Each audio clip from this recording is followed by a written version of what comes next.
Welcome to goli soda சமையல். இன்னைக்கு நம்ம என்ன சமையல்னா, ஒரு சிம்பிளாக வீட்டிலே இருக்க பொருள் வச்சு ஒரு சின்ன கேக் தான் பண்ண போகிறோம்.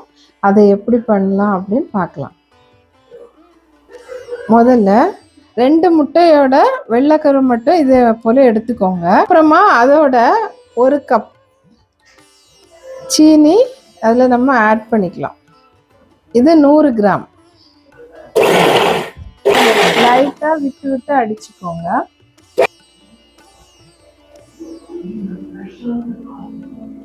நல்லா அடிச்சாச்சு. சீனி எல்லாம் கரைஞ்சிடுச்சு. என்ன பண்ணணும்னா, இதோட 1 கப் பால் எடுத்து வச்சிருக்கோம், அதை அப்படியே ஊற்றணும்.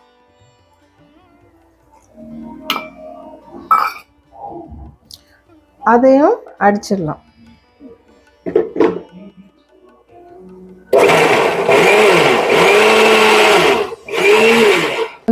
அரை கப் ரீஃபைண்ட் ஆயில் எடுத்து வச்சிருக்கேன், அதையும் ஊற்றி நல்லா அடிக்கணும்.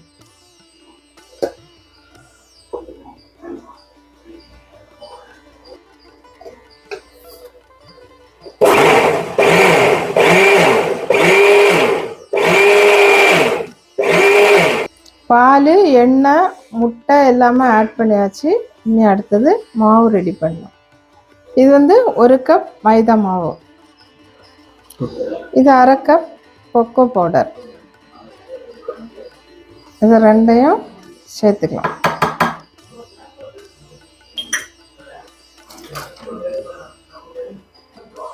இதில் 1 ஸ்பூன் பேக்கிங் பவுடர், அரை ஸ்பூன் பேக்கிங் சோடா யூஸ் பண்ணியிருக்கேன். எல்லாம் சேர்த்து கிளறணும்.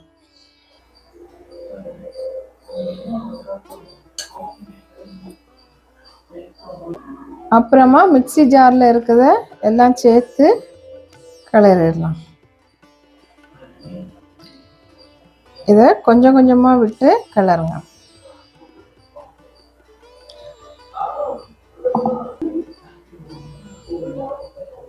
மறுபடியும் கொஞ்சம் கொஞ்சமாக ஊற்றி கிளறணும்.